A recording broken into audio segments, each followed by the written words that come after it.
Lisa, Yes, baby girl. when I grow up, I want to be a womanist to society. Then so shall you be. Hey, welcome back to A Menace to Society. This is Lisa Landry. I'm so delighted to have this week's guest on the podcast. She's amazing, a dynamo. You've seen her on CNN. You may have seen her on Oprah, 2020, the BBC, NPR. She's all over the place. She's also at UConn, and she's a fantastic author. Please welcome to the podcast, Gina Barreca. Thank you so much, Lisa. I'm so glad to be talking to you today. I'm so thrilled that you're here. You're such a busy woman. Tell me, you just wrapped a semester at UConn. How does that feel? That feels really good. I've been teaching at UConn actually for more than half my life. Oh, gosh. I've been there since 1987. I feel like at this point, I have the luxury of feeling like I know what I'm doing. So in my classes, I teach English literature, I teach creative writing, I taught a course this semester on the femme fatale. It was not a how-to course. It was really, but we started with Jane Austen's really sort of scandalous, nasty, early book called Lady Susan, where you have really one of the worst villainesses in the world, and she's fabulous. And then, we go up to sort of contemporary writers like Faye Weldon and Margaret Atwood. So that's the fun part, is getting 30 sort of young people in a room and having them really go at big ideas. And I don't let kids in my classes use any electronic devices. And I teach a 2.5-hour seminar with like a 10-minute pee break. And for some of these kids now, they have never been 2.5 hours without an electronic device. What happens with them? Do they have is it weird? They go through withdrawal. I mean, it's really, they keep wanting to check things, but they don't. And then they learn each other's names, and they look up and they make eye contact. And it's sort of like watching sort of evolution take place. It's like, you hear the Thus Spoke Zarathustra from 2001, where they learn they can form communities. And it's a lot of fun. And so I have a good time teaching, but it's also nice to be off and to be able to write and to do other things. So that's the fun part. How much does your teaching inform your writing? I don't think, that's a really interesting question. I don't think I could do one without the other, although at 62, at some point, I presume I'm going to retire, but I'm still getting such a kick out of it that I'm going to keep doing it while I still like it. But it forces you, what teaching does is force you to think about new ideas from different angles. And the writing, of course, does the same. And and using humor. I mean, I teach serious books. It's hard to laugh when you're reading, Thomas Hardy, where like every main character dies, or the interesting ones anyway. But just them talking about things. I mean, we were talking about a poem where it's called My Last Duchess by Robert Browning, and one of the students said, my last Duchess, he was writing, and he said, she was, of course, married to the Dutch. And I was like, you don't know the word Duke? I mean, it's like, you're an American. This is like a kid from Long Island. I mean, this is not some poor soul. This is his 8th language, and he's, traveled all over the world. We have many of those, and that would be a likely mistake. But some kid from Long Island is like, honey, you know the word Duke. She's married to the Dutch, But I mean, I couldn't make that up, And that made me laugh for a whole afternoon, but I'm a cheap date. Do you have a lot of guys who take your femme? I take, again, a good question. I would say that, let's say out of 30, there are probably 12 young men. So it's the majority are women, but the guys keep coming back. So like if the guys, their mothers or their fathers who have been my students, or they, I have the syndicated column, and their parents have read the columns for years, or they've seen me on TV, whatever. They've been to these conferences where I give talks, and they say take Barreca's class. So these boys come in, and they're wondering what they're doing in a femme fatale course at the beginning, but then they realize that actually they're learning like the secret code. I would imagine that would help you with the ladies if you take one of those classes. Yeah, if you're a straight guy in one of these classes, you get a lot of good attention. And if you're not, then you meet a lot of other young men that are also part of your tribe. And but it's really just, it's great. And then those guys become like a pack. And so they'll start taking one class and then they'll take like 3 over the course of the next 3 years. So they're sort of repeat students. And so it's really, I enjoy it a lot. And I think it helps my writing a lot because it's always fresh takes on subjects. And they know things that I don't. They'll bring stuff up. So that, again, one girl came up to me and she said, Professor, what do you think? If I'm in a big lecture course, mine are smaller classes with discussion, but she said, I'm sitting in a lecture hall, and it's an 8 o'clock in the morning class, it's anthropology, 200 kids in the class. The guy in front of me is watching porn. and she said, not just clips. And I was like, I thought it was interesting she made the distinction. Not just clips, but like a whole movie. And she said, does that count as something I should talk to the teacher about? And I said, yeah, absolutely. I want to know, does this guy then go home and do his anthropology homework? I mean, why would you choose to do this in a class at 8 o'clock in the morning? I mean, it seems like such bad timing, such strange choices. So, it sounds like an addiction, actually, like a compulsion to me. But, okay, yeah, I mean, it could be it, and there are ways we can deal with that. There's good mental health support systems, but this was like, oh, honey, that I never had to deal with that. No. When I was a student, we had other things to deal with, but it wasn't that. So it's fun to see different new things and to see what cycles back. They're all wearing overalls, and I remember wearing overalls when I was a student, and the girl, you have to take the whole thing off to pee. Oh, it's such a pain in the butt. Right, and all their clothes, I mean, I'm looking at them, and their clothes are all on the ground in the ladies' room. It's like, oh, sweetheart, don't put them on the ground. Don't pick your clothes up. These are clean.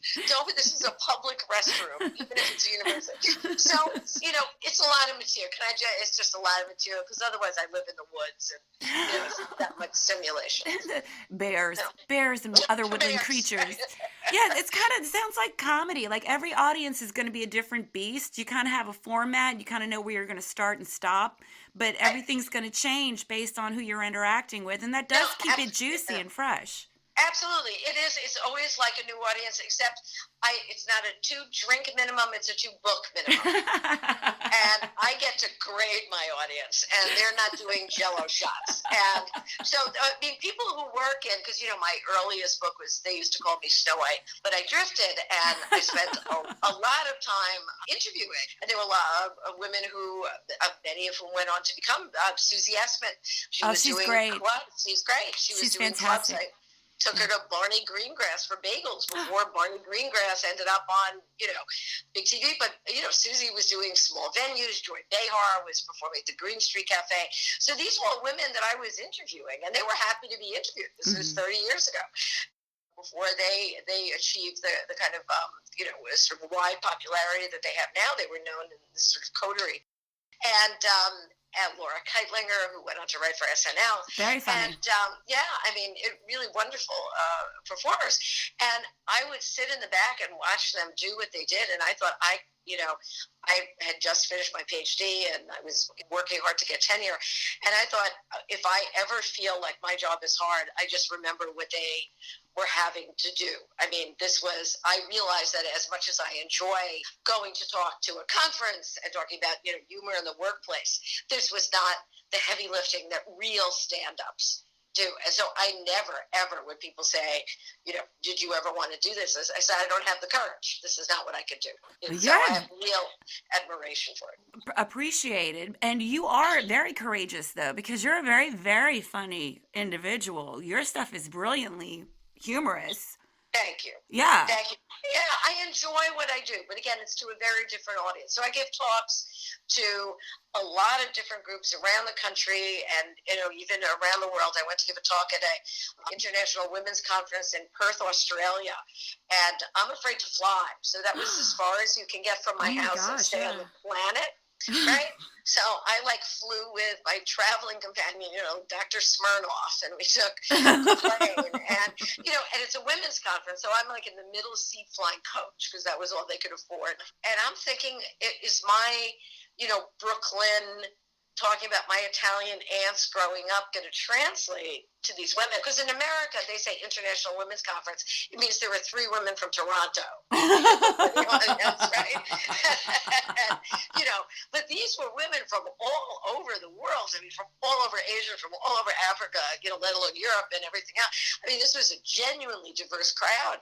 And I talked about these women. My mother died when I was a kid, and I was raised by my aunts who were all like 4'8" and 750 pounds and wore floral print dresses at all times and looked like Ottomans. I called them the Ottoman ants because they were like as low and wide, and they were upholstered, and they were floral prints, and they had everything except a little button on the top of the head. And it's like they were on casters. They moved easily from one place to another, and they apparently, every woman in every village, no matter cultural identity she had, nation she came from, religious affiliation, the women were coming up going, we have those women in our village. Those are my grandmothers. Those are my aunts. These are the women in my village. I mean, everybody has some tiny aunt who, wears orthopedic hose, who is carrying a spoon that she will whack you with. And that's the one cultural phenomena that transcends whatever differences we have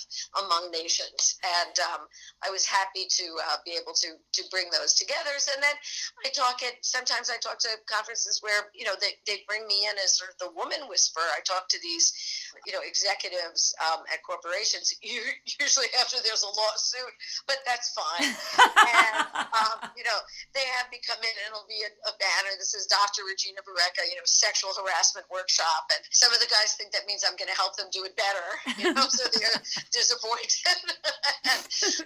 But, they're like, okay, why can't I say this? Like, explain to me, why is this okay and why is that, not okay? And we do like 3-hour training workshops on this, where it's like I'm saying, yes, you can say that. No, you can't. This is why.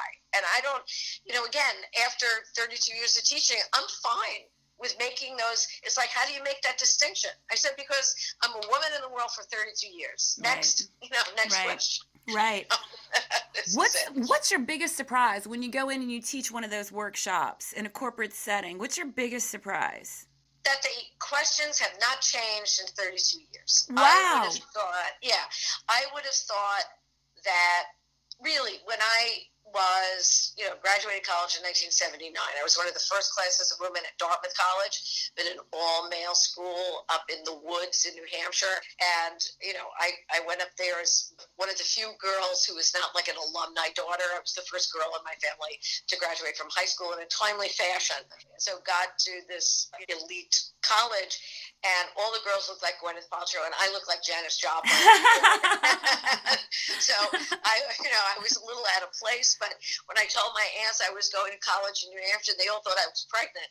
So I figured, I had 9 months before anybody expected me home, so I might as well have a good time.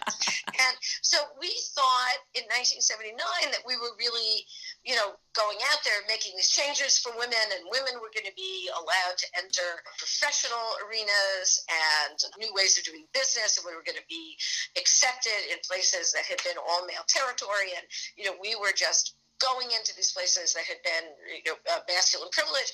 But then we thought, like, all of these other women were going to follow us in this huge group. Sure. And it's like not enough, and there's still, how many women, I just read in the Financial Times today that Hermes, to make those nice scarves, that they're agitating to get women put on the board. It's not the guys who are buying Hermes scarves, and not all of them. It's only the women who are still trying to sort of make a profound impression on corporations, on, the big institutions, to say women need to be in positions of power. How do we make that happen? I'm surprised that guys are still saying, oh, come on, can't you take a joke? And that the answer to that is, honey, I'm speaking to you. I have a sense of humor. Yeah. Otherwise, trust me, we would not be having this conversation. Or why don't women have a sense of humor? And what they mean by that is, like, why don't women find videos of men running into brick walls hilarious? This is like, why aren't we doing that? I in the last book I did, which was called If You Lean In, Will Men Just Look Down Your Blouse, for St. Martin's Press, and I'm not a fan of Sheryl Sandberg's, and I looked up the number of people who had looked at, this was 3 years ago now or something, and the number of people who looked at video from the Women's Hall of Fame about suffrage and the vote or something was like 286. And there was one that video called Guy Runs into Wall for Fun, and it had something like 2,700,000 views. And I thought, okay. Ken, you don't have to make it up. It's like, do you really think there are distinctions between men and women's humor? Yeah, let's look. Yeah, I think men enjoy more simplistic stuff where people get hurt. Yes, that would be one way of looking at it. Yes, that is absolutely right. And it really is, women laugh upwards. Women laugh at people in positions of power, not at people in positions of weakness. Women don't laugh at those who cannot help. Women do not make the fat jokes. Women do, except for Joan Rivers, who did brilliantly. But I mean, women don't. We don't laugh at the stutterer. We have different targets. Yeah, we have different targets. Yeah. Right, exactly. We look at somebody who is misusing power and call it out. It's the Emperor's New Clothes thing. And it's a very different kind of thing as opposed to, and women don't tell jokes. I mean, even stand-up comics. If you ask a guy, tell me something funny, he goes, 2 blondes walk into a bar with a Dalmatian. And, it's bada bing, bada boom. Oh, you say to a woman, so what's funny? And she goes, look, I was trying to get a Starbucks, and there was a woman in front of me who was ordering, but she would only have soy milk, and there was no soy milk. And she's talking, and other women are laughing, going, you shouldn't have coffee. You should do half calf, half decaf, because you're taking estrogen. I got a patch on my ass and a song in my heart. And other women are coming up going, I have coupons. My niece works here. Do you want a coupon? And women are laughing, and men are going, what's funny? I don't understand what's funny. They want the punchline. And meanwhile, women are laughing hysterically. We're going, don't make me pee in my pants. And, I mean, it's not a joke. It's our lives. And those are the stories we're telling. And that's one of the reasons that women's humor is really important, because it's where our real lives come out. I think women's humor, too, is important because it is more cyclical, like you're saying. Everything's kind of interconnected, and it's woven, and it just keeps popping off each other, whereas men are more linear. So, yes. That's what they gravitate toward. No better, no worse, whatever. But it is a very different synergy when it's written for women. Absolutely. And I think that it's also that when a woman is telling a funny story, another woman is thinking of how she can connect to that story. When a guy is saying something funny, the other guys are thinking, how am I going to top that funny story? Yep, it's that ego. Right? Mm-hmm. And it's competitive as opposed to collective. Yeah. And again, I don't think that women are any better than men. I mean, I know all of us too well. But I think that we're significantly different, and I really think the humor is different. I mean, I've been married to my husband for 28 years, and he thinks he's a very funny man. And I would disagree. But I mean, we laugh a lot together, sure, but about entirely different things. Sure. I mean, it is really, and we come from the same background. He's a Jersey guy, he's somebody else who was also a professor, who's a writer, he's retired now. And I mean, life is hilarious, but even if we're laughing together, if I was like, okay, what part of that is funny? He will come up with something really different from the part that I'm laughing at. And, and that's again, what makes life interesting. But I think for too long, women have, and there were all anthropological studies about this, have been situationally dependent, so that we're told if you don't laugh at Jackass the movie, as opposed to like Jackass the ballet, I guess they had some French. If you don't laugh at Jackass the movie, you don't have a sense of humor. And because women internalize everything, and we look and we're going, maybe if I'm not laughing, maybe that's not good, and that you're going, no, the other 300 women are laughing. The one guy that you're dating is not laughing. That doesn't mean you don't have a sense of humor.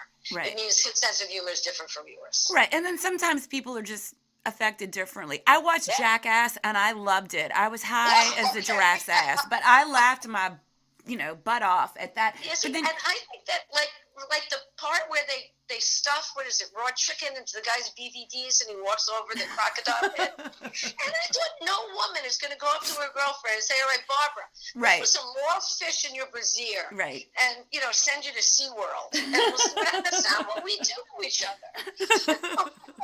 It's just different. Yeah, yeah, most definitely. You would say, Barbara, take that seafood out. It makes you look fat. I mean, it's not, right, right. Grab some soap. Um, it does make a difference though if women are kind of told that they're not funny or that their sense of humor is off because we aren't drawn to these kind of humorous occasions, you know? Right, It's not good right. to be judged, is, Right. yeah. And I mean, I do, and I think that that's a very big deal, but I really do still feel with, again, looking at the students and whatever, that there's still persists this idea that somehow humor, which is increasingly seen in these leadership profiles and all the Sure. rest, as a leadership attribute, that there is still the idea that somehow women are not as funny as men. And I also think that this because women find our voices or feel like we're often able to use our voices as we get older. And that there's still something tentative about, sort of the giggle and the idea of conventional femininity.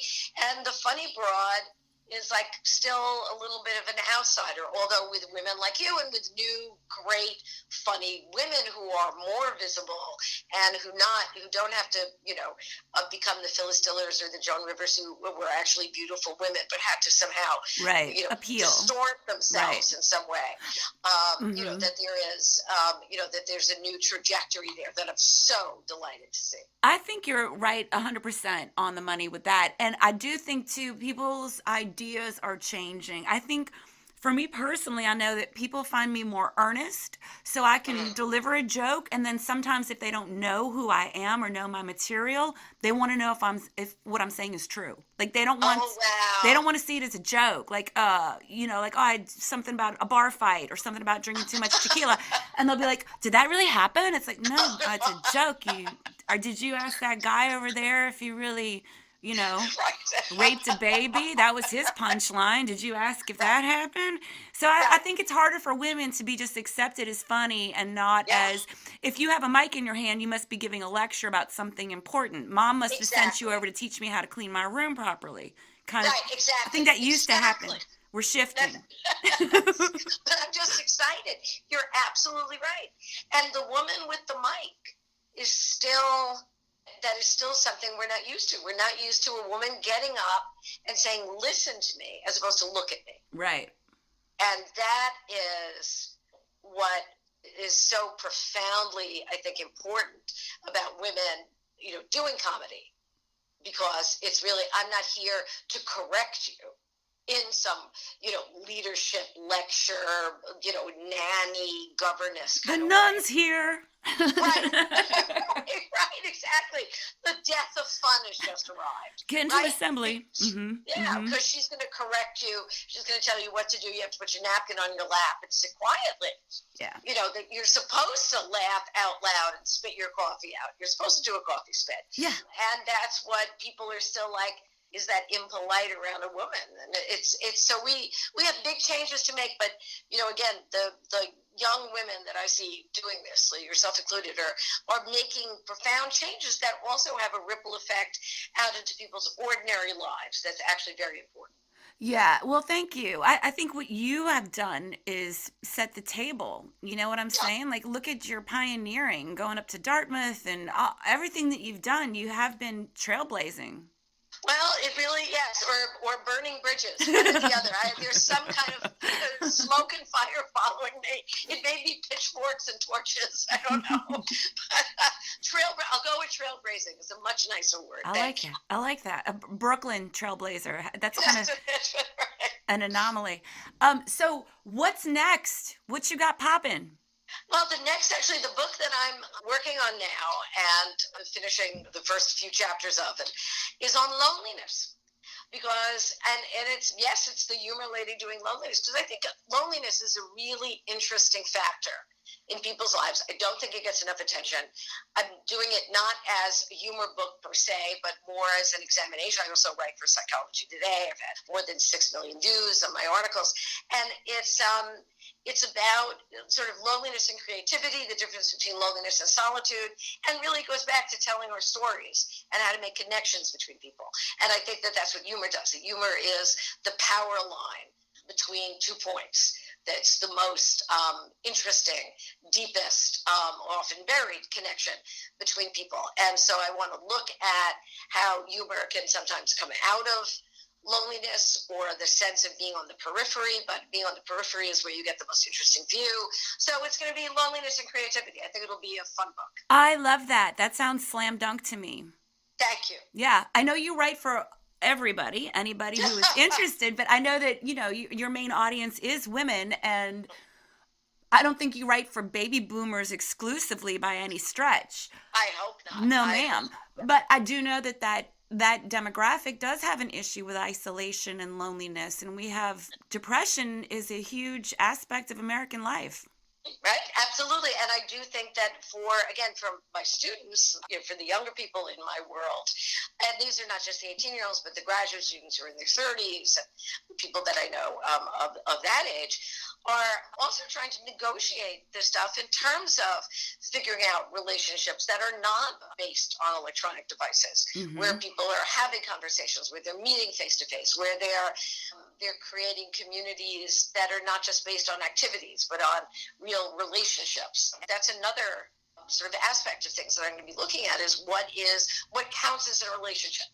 I mean, can you really have a best friend that you never see? We talk about close relationships. I mean, the word close, does it mean like proximate? Does it mean like you really need to see somebody, or does it mean that it's somebody you talk to or text, 40 times a day?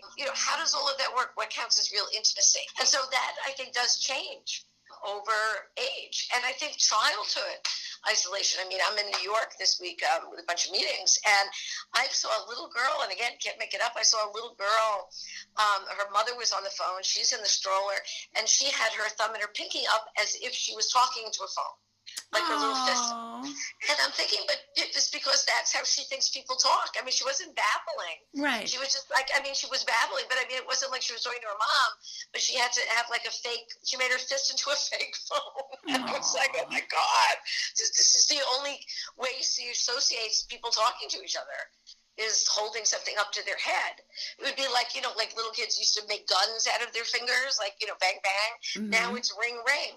It's a different, but this was how the child was learning how to communicate. And I thought, okay, this is I'm writing this down.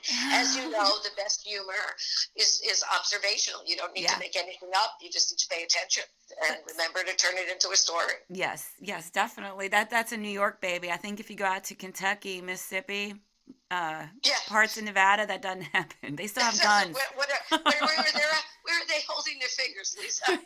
It's still bang, bang. It's a simpler life, country. Well, I wish you all the very best. I really think the world of you. And where do we keep in touch with you for listeners? I'm so honored. Thank you again so much. And your questions were wonderful. It was a lovely conversation. My website is ginabarreca.com, and GinaBarreca.com.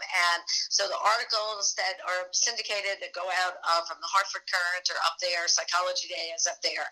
And much more than anybody would ever want to know about me is plastered on that website. So, well, I can never get enough, so I'll be surfing there. And I wish you the very best with your book. And I hope you have a happy summer. Oh, thank you. I hope the same for you, and I hope that we will be in touch again. I would love that. Thank you, Gina. Keep doing what you're doing, Lisa. You're the future. That is Gina Barreca. How freaking awesome is she? 62 is just a number, let me tell you. That woman is going to be putting out some great work for decades to come. I'm very hopeful about that. GinaBarreca.com. And please join me at LisaLandry.com. If you sign up for my YouTube channel, you will have access to upcoming videos, and you will know when each new podcast drops every Womanist Wednesday. Shout out Ari Bear. We should go take a tour of UConn. Maybe you could take Gina's Femme Fatale class. Sit up front.